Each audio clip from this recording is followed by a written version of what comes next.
प्रभारी प्रधानाध्यापक संबंधी आदेश पर मचा बवाल, शिक्षक मानने को तैयार नहीं, सरकार को दिया अल्टीमेटम, नहीं तो देंगे कोर्ट में चैलेंज। नमस्कार और आदाब आप तमाम दर्शक बंधुओं को, मैं हूं एसके चौधरी। दोस्तों, बिहार शिक्षा विभाग के अंतर्गत बीते 2 दिन पहले ही माध्यमिक शिक्षा निदेशालय द्वारा जारी किया गया वह आदेश, जिसके तहत तमाम नियोजित शिक्षकों को प्रभार में रहने पर उनके परिवार को समाप्त करते हुए बीपीएससी से बहाल विद्यालय अध्यापकों को प्रभार लिए जाने का आदेश निर्गत किया गया था। जो आदेश निर्गत होते ही पूरे बिहार में बवाल मच गया था और उस आधार पर बिहार के नियोजित शिक्षक सरकार के खिलाफ गोलबंद होना शुरू हो गए थे, जिसका नतीजा ये हुआ कि अंतिम रूप से बिहार के नियोजित शिक्षकों ने यह फैसला ले लिया है कि किसी भी सूरत में माध्यमिक शिक्षा निदेशालय द्वारा हुआ आदेश को नियोजित शिक्षक स्वीकार नहीं करेंगे। इसके लिए सरकार को भी अल्टीमेटम दिया गया है और साथ ही साथ सरकार अगर इस पत्र को वापस नहीं लेती है तो शिक्षकों द्वारा इसे कोर्ट में चैलेंज दिया जाएगा। आखिर क्या कुछ किया जाएगा, कैसे सरकार को अल्टीमेटम दिया गया है, कब तक सरकार द्वारा इसे वापस लिया जाएगा, इससे पहले कि इस पर हम विस्तार पूर्वक चर्चा करें, अगर आपने अभी तक हमारे इस चैनल सुसत्य वचन को सब्सक्राइब नहीं किए हैं तो कृपया अभी सब्सक्राइब कर लेंगे। दोस्तों, बहुत अजीब लगता होगा ये सुनकर कि 20 वर्षों की सेवा करने वाले शिक्षकों को जूनियर करार दे दिया गया है और 1 वर्ष भी जिनकी सेवा नहीं हुई है उन्हें शिक्षा विभाग द्वारा सीनियर करार दे दिया गया है।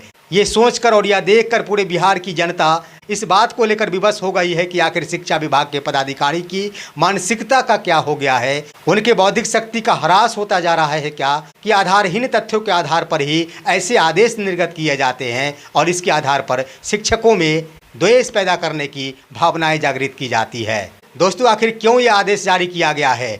आखिर शिक्षा विभाग के वो तमाम बड़े अधिकारी, माध्यमिक शिक्षा निदेशक बैद्यनाथ यादव के पास उतनी नॉलेज की कमी नहीं है जो अंधेरा में ही इस आदेश को निर्गत कर दिए होंगे। ये हकीकत है कि जानबूझकर बैद्यनाथ यादव द्वारा ऐसे आदेश को निर्गत किया गया है और उसका प्रमुख कारण ये है कि राजनीतिक दृष्टिकोण से शिक्षकों में फूट पैदा करने को लेकर यह आदेश निर्गत किया गया है। इसके संबंध में जहां माध्यमिक शिक्षा निदेशालय द्वारा यह पत्र जारी किया गया है, वहीं माध्यमिक शिक्षक संघ के द्वारा इस पर कड़ी आपत्ति जताई गई है और साथ ही सरकार को अल्टीमेटम भी दे दिया गया है कि अविलंब बिहार सरकार और शिक्षा विभाग ऐसे आदेश को वापस ले, नहीं तो शिक्षकों द्वारा बहुत बड़ा आंदोलन किया जाएगा। साथ ही साथ शिक्षक नेताओं ने यह भी चेतावनी दे डाली है कि अगर शिक्षा विभाग द्वारा इसे वापस नहीं लिया जाता है, इस आदेश को निरस्त नहीं किया जाता है, तो बिहार के शिक्षक इसे कोर्ट में चैलेंज करेंगे और चैलेंज के बदौलत अपने आत्मसम्मान की रक्षा करेंगे। क्योंकि दोस्तों, जो भी आदेश जारी किया गया है वह बिल्कुल ही आधारहीन है, तथ्यहीन है, कहीं से एक भी तथ्य नहीं है जिसके आधार पर यह साबित किया जा सकता है कि 20 वर्ष की सेवा पूर्ण कर चुके शिक्षक जूनियर हो गए और 6 माह की सेवा पूर्ण कर चुके शिक्षक सीनियर हो गए। यह बिल्कुल ही राजनीतिक दृष्टिकोण से शिक्षकों में फूट पैदा करने की नीति अपनाई गई है। इन बातों को बिहार के शिक्षकों ने भली भांति समझ ली है। वहीं दोस्तों, शिक्षक नेताओं द्वारा यह भी बड़ा आरोप लगाया गया है कि बार बार शिक्षा मंत्री द्वारा शिक्षकों के पदस्थापन एवं स्थानांतरण के बिंदु पर बदल बदल कर बयानबाजी की जाती है। आखिरी तौर पर कहा जाए तो नेताओं द्वारा ये कहा गया है कि शिक्षा मंत्री द्वारा बयान इसलिए बदला जाता है क्योंकि शिक्षा मंत्री को शिक्षकों का ना तो पदस्थापन करना है और ना ही उनका स्थानांतरण करना है और कुछ दिनों तक शिक्षकों को यूं ही टालते रहना है। जब शिक्षकों को विवश कर दिया जाएगा उसके बाद ही जाकर शिक्षकों को स्थानांतरित किया जाएगा। शिक्षक नेताओं ने यह बड़ा आरोप लगाया है कि शिक्षकों को डराते हुए और धमकाते हुए सक्षमता परीक्षा में सम्मिलित कराया गया, जहां शिक्षकों की वर्षों से मांग थी कि हमें समान काम के बदले समान वेतन मिलना चाहिए। उन बिंदुओं से ध्यान भटकाने को लेकर ही शिक्षकों के लिए सक्षमता परीक्षा का आयोजन किया गया और जबरन तमाम शिक्षकों को उस सक्षमता परीक्षा में डरा धमकाकर सम्मिलित कराया गया। और जब उन्हें पदस्थापन की बातें आई तो पदस्थापित करने से पहले ही प्रताड़ित करने के उद्देश्य से उनकी सेवा को जूनियर करार दे दिया जा रहा है। उनके द्वारा की गई पूर्व की पूरी सेवा समाप्त की जा रही है और साथ ही साथ पत्र के माध्यम से आदेश निर्गत किया जा रहा है कि बीपीएससी से बहाल विद्यालय अध्यापक तमाम नियोजित शिक्षकों से बरिए होंगे और उस आधार पर उनके द्वारा प्रभारी प्रधानाध्यापक का पद ग्रहण किया जाएगा। और साथ ही इतना ही नहीं दोस्तों, वित्तीय प्रभार भी लेने की बात कही गई है पत्र में कि उन शिक्षकों द्वारा वित्तीय प्रभार भी लिया जा सकता है। ऐसे में सवाल खड़ा हो रहा है कि क्या इस तरह के आदेश निर्गत करके बिहार की शिक्षा व्यवस्था को ऊंचाइयों तक पहुंचाया जा सकता है या फिर इसे धरातल में ही समाया जा सकता है। दोस्तों, हम कहना चाहेंगे एसीएस डॉक्टर एस सिद्धार्थ, जो कि बिहार की शिक्षा व्यवस्था को ऊंचाइयां प्रदान करने को लेकर काफ़ी गंभीर दिखते हैं और बार बार उनके द्वारा ये बयान भी दी जाती है कि हम चाहते हैं कि बिहार की शिक्षा जगत ऊंचाइयों को प्राप्त करे। इसके लिए उनके द्वारा तमाम शिक्षकों को मोबाइल ऐप के माध्यम से उपस्थिति बनाने का निर्देश दिया गया है और बिहार के लगभग 6 लाख शिक्षकों द्वारा प्रतिदिन ऑनलाइन माध्यम से अटेंडेंस भी बनाया जा रहा है। उसके बाद तमाम छात्रों को होमवर्क दिया जाना है, उसका मूल्यांकन किया जा रहा है। ये भी आदेश निर्गत किया गया है जिसे शिक्षकों द्वारा पालन किया जा रहा है। लेकिन क्या सवाल उठता है कि इस तरह के आदेश जिसके आधार पर 20 वर्षों की सेवा करने वाले को जूनियर करार दे दिया गया है, बिहार की शिक्षा में बढ़ोतरी होगी या फिर ह्रास होगा?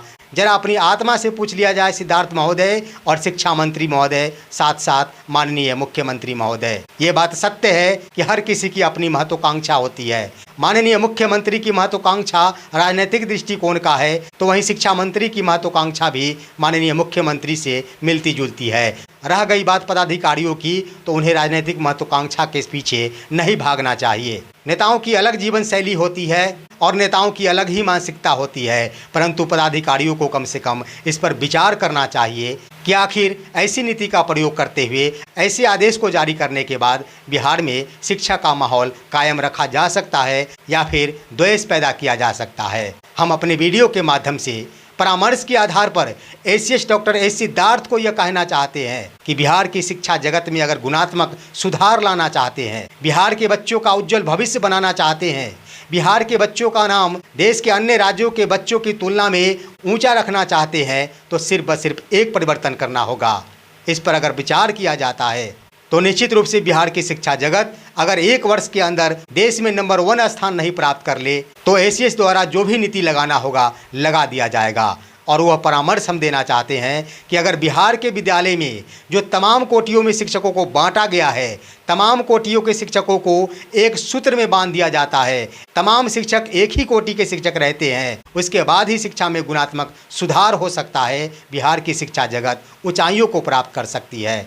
और जब तक सरकार और शिक्षा विभाग द्वारा इन बिंदुओं में बदलाव नहीं किया जाता है, लाख प्रयासों के बावजूद भी बिहार की शिक्षा स्तर ऊंचाइयों को प्राप्त नहीं की जा सकती। क्योंकि जब तक शिक्षक मानसिक रूप से प्रताड़ना महसूस करते रहेंगे, शिक्षकों का मानसिक स्तर नीचे बना रहेगा, तब तक शिक्षकों द्वारा मन से और दिल लगाकर शैक्षणिक व्यवस्था को ऊंचाइयां प्रदान नहीं की जा सकती। इसलिए हम कहना चाहेंगे कि निश्चित रूप से अगर गुणात्मक विकास चाहते हैं तो तमाम कोटियों के शिक्षकों को एक सूत्र में बांधना होगा और एक ही संवर्ग में सम्मिलित करना होगा।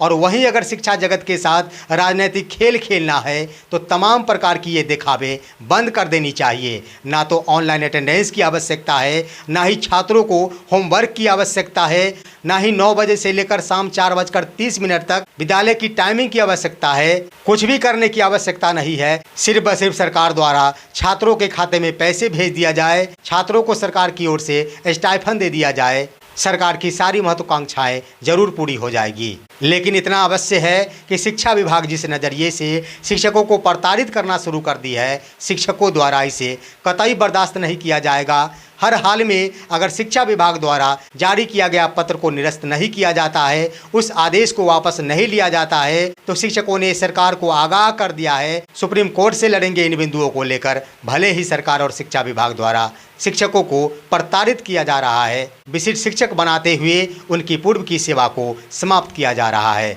फिलहाल आज की खबर बस इतना ही। आप सभी हमारे इस वीडियो को लाइक करते हुए तमाम दोस्तों के पास शेयर कीजिए और अब दीजिए अपने ही दोस्त इसके चौधरी को इजाज़त। जय हिंद, जय भारत दोस्तों।